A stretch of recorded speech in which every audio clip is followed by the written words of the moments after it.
Well, hello, good people. Mark Holmes here, and as always, I want to say thank you all for watching, commenting, subscribing, and being part of the Joe Boo Sports Report. Without you guys, as well as you ladies, you know that this literally does not work. So, as you can tell, I'm not in the man cave right now.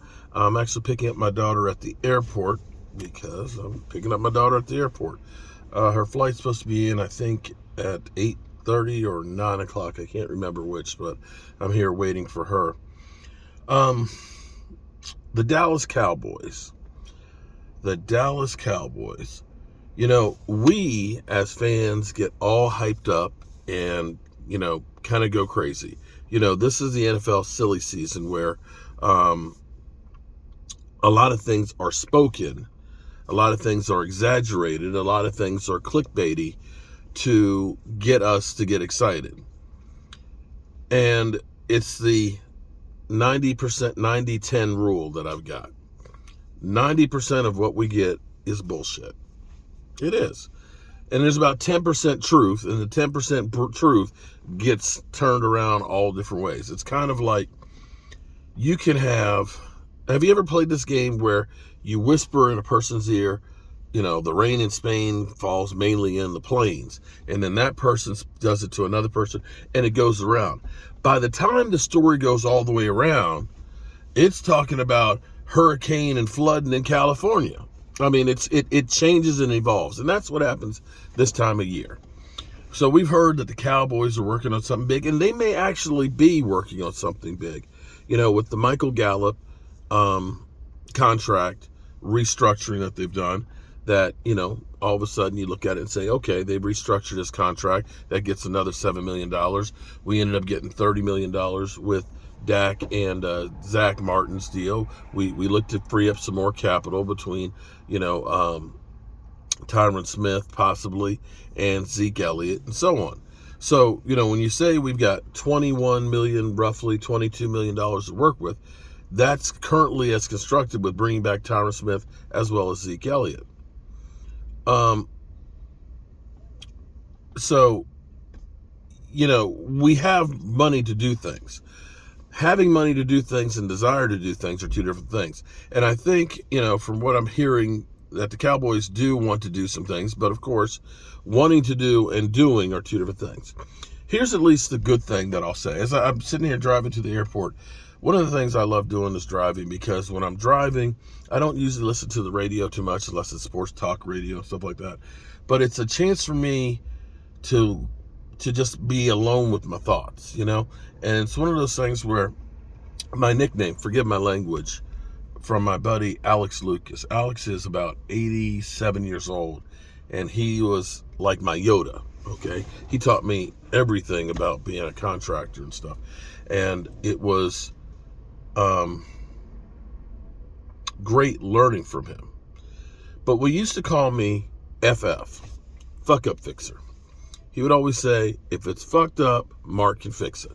And I would always get the most difficult problems to have to solve. And you guys have seen like the project we had at the American Indian Museum, where I literally told the architect how we can do this thing to get it to go forward. Be that as it may, that's where I wake up sometimes in the middle of the night with an answer to something, to a problem, or when I'm driving the road. It's when I think and it comes to me. So here's what's cool. Thinking about our free agent group right now, okay? We've got a lot of free agents, okay? We got Leighton Vander Esch, we got Anthony Brown, we've got, like Hankins, we got like Noah Browns, we got Dalton Schultz. We have a lot of guys that will have to be replaced if we don't re-sign them. Now, we're hearing the Cowboys are trying to work out deals for like Donovan Wilson because they like him, but money talks and BS walks. They haven't completely given up on Dalton Schultz and so on, and some of the guys, which is good to hear. But when you think about last year, where we were with some of the players that we ended up letting go, we had some guys that were really critical that were actually really good players. So when you look at us losing just Connor McGovern, okay, let's take Connor McGovern, for example. Connor McGovern started quite a few games for us, but you couldn't look and say Connor McGovern is one of the best players out there. Connor McGovern, from times we were like, can we start Jason Peters and, move Tyler Smith? You don't look at him and say he's irreplaceable. He was a third-round draft pick, started a few games 2 years ago, started a bunch of games this year, but you didn't look at it and say he's lights out. I wish him the best in his career.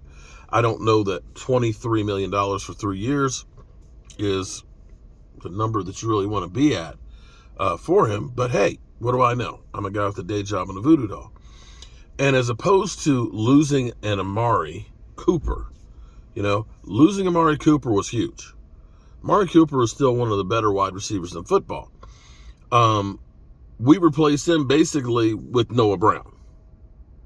Him and Cedric Wilson. Let's think about this. We ended up losing Amari Cooper and Cedric Wilson, and we replaced them with Noah Brown and one-legged Michael Gallup. Those were negatives, okay? On the offensive line, La'el Collins was not great his last year here, but he was a starter that had experience. Connor Williams, actually, I think is a bigger loss. I think Connor Williams is actually a bigger loss than losing Connor McGovern. You follow where I'm going here?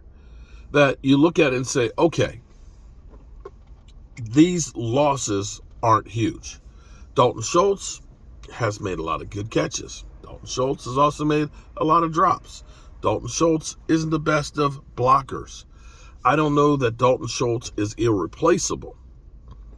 We do have 2 young guys in Peyton Hendershot, who I think is going to be a really good tight end down the road, as well as, I'm having a brain fart, Jake Ferguson. So you look at that and you say, okay, you've got some young guys in there. Now, when we look at Leighton Vander Esch, that will be another one that's going to be a big loss for us. But you don't look at Leighton Vander Esch and say he's not replaceable. You could definitely replace him, and it sounds like the Cowboys are trying to replace him with Bobby Wagner. I would say that would be a positive, replacing him and Anthony Barr with that guy. And then you got to look at it and say, okay, we got a bonus guy last year in Damone Clark. He didn't get a chance to play a lot because he was coming back from fused surgery. Right now is the time where he's beginning to get his NFL body put on. He'll be able to do all of the OTAs. He'll be able to do training camp and should be a lot better than he was. Jabril Cox, I'm still mystified on what's going on with him. I know he had the injury and was coming back from the knee injury as well, and we know it takes time on a knee injury. Maybe he comes along. But if you get Bobby Wagner, you're not in such a bad shape. On the offensive line, that's where it really bothers me or worries me, is I love Tyron Smith. Tyron Smith is incredible, but you have to have a plan for Tyron Smith not being there. Basically, you have to look at Tyron Smith and say, he's icing on the cake. He's extra if you have him, but you have got the plan for him not being there, and that's where the offensive line scares me. Tyler Smith is going to be better in his second year.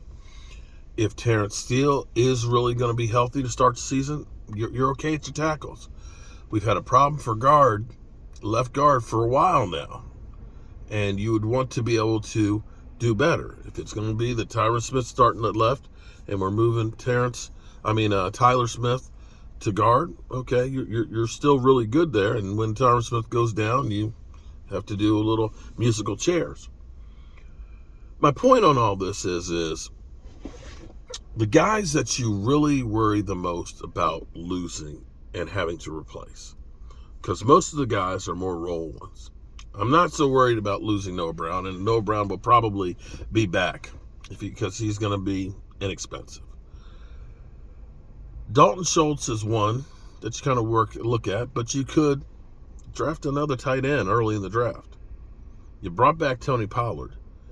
You look at this and say, yeah, you can lose Anthony Brown and Jordan Lewis, but you do have some young guys that aren't bad. And I can't look out there and say that we can't bring in somebody as good as those two guys. You follow me?